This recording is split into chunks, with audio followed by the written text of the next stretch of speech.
Salam sejahtera untuk kita semua. Perkenalkan, nama saya Mizeki Halawa dengan nomor NPM 19100102. Pada kesempatan kali ini, saya akan memaparkan presentasi mata kuliah Kapita Selekta Hukum Pidana dengan tema yang saya ambil adalah perkembangan tindak pidana perdagangan orang dan pengaturannya.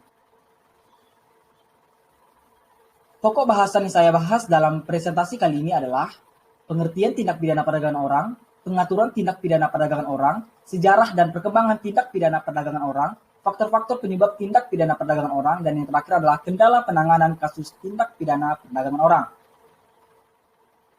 Baiklah, saya akan membahasnya satu persatu. Untuk yang pertama, saya akan memberikan pengertian tindak pidana perdagangan orang, yang dalam pengertian ini saya akan membagi menjadi dua pengertian. Yang pertama adalah pengertian tindak pidana dan pengertian perdagangan orang. Pengertian tindak pidana. Pengertian tentang tindak pidana dalam Kitab Undang-Undang Hukum Pidana atau KUHP dikenal dengan istilah Strafbaarheid.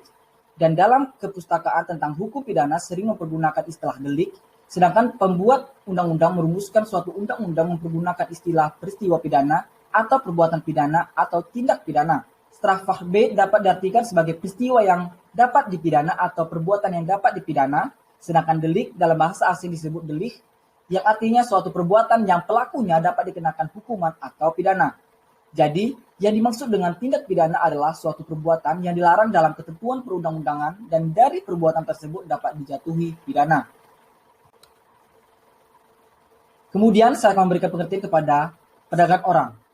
Menurut Undang-Undang Nomor 21 Tahun 2007 tentang Pemberantasan Tindak Pidana Perdagangan Orang, perdagangan orang adalah tindakan perekrutan, pengangkutan, penampungan, pengiriman, pemindahan, atau penerimaan seseorang dengan ancaman kekerasan, penggunaan kekerasan, penculikan, penyekapan, pemalsuan, penipuan, penyalahgunaan kekuasaan atau posisi rentan, penjeratan utang atau memberi bayaran atau manfaat, sehingga memperoleh persetujuan dari orang yang memegang kendali atas orang lain tersebut, baik yang dilakukan di dalam negara maupun antar negara untuk tujuan eksploitasi atau mengakibatkan orang tereksploitasi.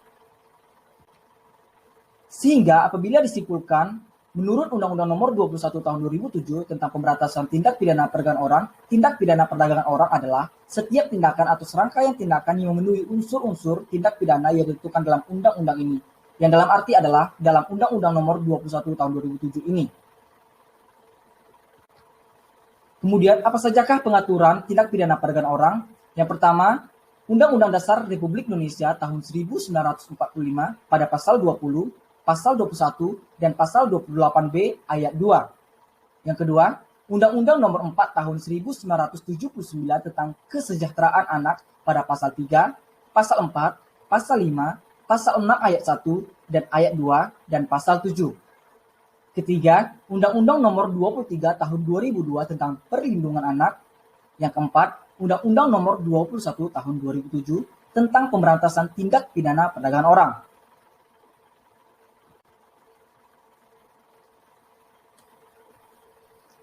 Kemudian, sejarah dan perkembangan tindak pidana perdagangan orang. Di sini saya akan membagi menjadi 3 periode. Yang pertama adalah periode kerajaan. Pada periode kerajaan, sejarah dari awal masuk dan berkembangnya perdagangan manusia di Indonesia berawal dari terjadinya proses perbudakan dan penghambaan pada masa kerajaan-kerajaan di Jawa dengan menjadikan kaum perempuan menjadi bagian pelengkap dari sistem pemerintahan feodal. Kekuasaan para raja digambarkan dengan sifat yang tidak terbatas, agung, dan mulia. Hal inilah yang menjadikan para bangsawan memberikan putrinya atau selir kepada sang raja sebagai bentuk kesetiaan. Sebagian lain, kerajaan lain juga mempersembahkan sebuah selir yang berasal dari lingkungan masyarakat bawah kerajaannya yang dijual oleh keluarganya dengan maksud agar mendapatkan peningkatan pada statusnya. Kemudian periode kedua adalah periode penjajahan. Pada periode masa penjajahan Jepang dan Belanda, perdagangan manusia berkembang dengan bentuk pekerja rodi dan seks komersial.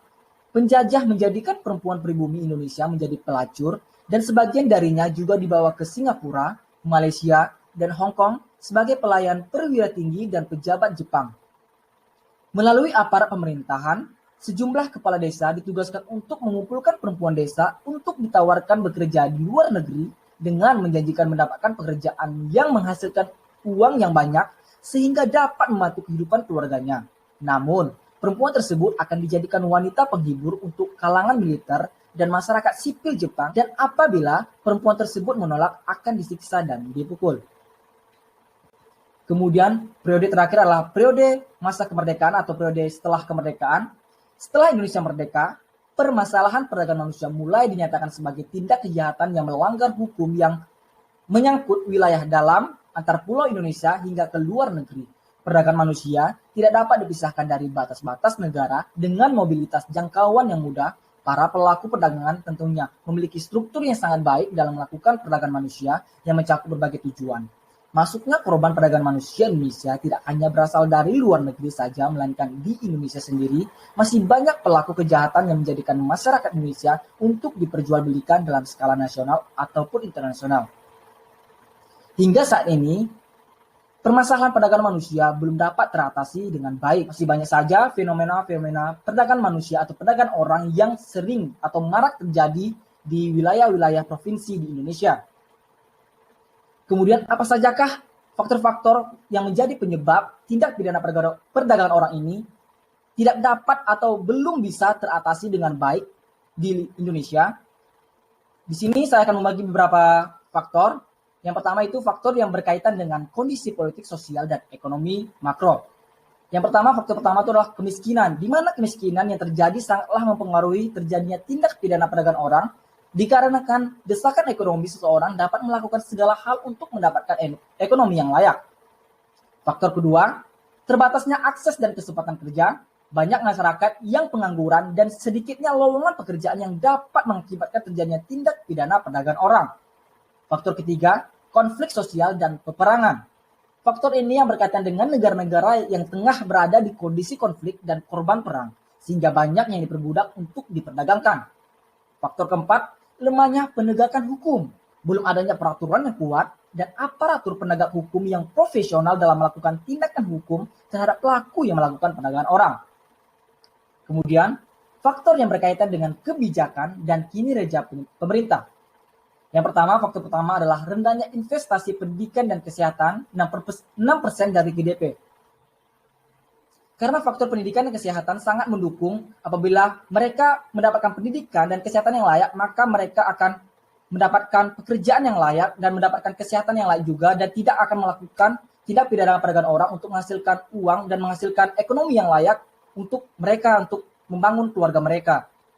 Faktor kedua adalah kelangkaan akte kelahiran. Faktor ketiga, kurangnya informasi. Tentunya, peran pemerintah sangat besar dalam memberikan informasi-informasi kepada masyarakat tentang saja yang termasuk dalam tindak pidana perdagangan orang dan bagaimana cara mengatasi dan faktor-faktor penyebab dari tindak pidana perdagangan orang belumlah dapat tersampaikan kepada masyarakat sehingga masyarakat kurang memahaminya. Kemudian faktor yang berkaitan dengan pola relasi yang terjadi dalam keluarga si anak. Yang pertama, faktor kekerasan dalam rumah tangga. Sering kali terjadi kekerasan dalam rumah tangga menjadi penyebab utama dari tindak pidana perdagangan orang, karena anak-anak yang broken home pastilah akan rentan untuk dimanfaatkan dan dijadikan sebagai budak untuk diperdagangkan, yang si pelaku tersebut dapat memanfaatkan momentum tersebut untuk menghasilkan keuntungan yang besar. Kemudian faktor kedua adalah kepatuhan pada orang tua yang terdesak secara ekonomi. Kemudian apa sajakah kendala-kendala yang sering dihadapi dalam penanganan kasus tindak pidana perdagangan orang tersebut? Bahwa secara substansi, isi dari Undang-Undang Nomor 21 Tahun 2007 tentang pemberantasan tindak pidana perdagangan orang adalah sudah baik. Namun, dalam ranah implementasi belum bisa dijalankan secara maksimal. Sehingga dalam konteks pencegahan perdagangan manusia belum berjalan maksimal. Dalam konteks penanganan juga baru sedikit kasus dari jumlah kasus yang terjadi yang ranah hukum. Pengaturan tentang perdagangan orang dalam perundang-undangan Indonesia yang ada dinilai sangat kurang memadai dikaitkan dengan luasnya pengertian tentang perdagangan orang sehingga tidak dapat digunakan untuk menjaring semua perbuatan dalam batasan yang berlaku sekarang. Beberapa pasal dalam KUHP yang dapat digunakan untuk menjaring sebagian perbuatan perdagangan orang walaupun tak lepas dari berbagai kelemahan. Pengetahuan dan pemahaman aparat penegak hukum tentang human trafficking masih rendah, sehingga kurang progresif dalam menangani kasus perdagangan manusia. Hal tersebut tentunya menjadi kendala dalam penanganan kasus human trafficking. Belum terbangun sinergitas lintas institusi untuk menangani human trafficking, dan pengetahuan masyarakat masih rendah tentang informasi human trafficking. Dalam praktiknya, banyak sekali hambatan dalam mendampingi korban trafficking atau keluarganya. Hambatan tidak hanya dari korban dan keluarga, tetapi juga dari aparat penegak hukum. Keluarga sering enggan menceritakan masalahnya dengan berbagai alasan. Ketakutan terhadap oknum-oknum tertentu sebagai sebuah sindikat perdagangan orang. Upaya penanggulangan perdagangan manusia atau orang, khususnya perdagangan perempuan dan anak, mengalami berbagai hambatan. Dari berbagai upaya yang telah dilakukan selama ini, terdapat 3 hal yang merupakan hambatan kunci dalam melakukan upaya tersebut terkait dengan sistem peradilan pidana yang terdapat di Indonesia, criminal justice system, yaitu antara lain budaya masyarakat atau culture, kebijakan pemerintah khususnya peraturan perundang-undangan atau legal substance, aparat penegak hukum atau legal structure. Demikianlah hasil presentasi saya yang berkaitan dengan materi kuliah Kapital Selekta Hukum Pidana. Lebih dan kurang saya mohon maaf dan terima kasih atas perhatiannya.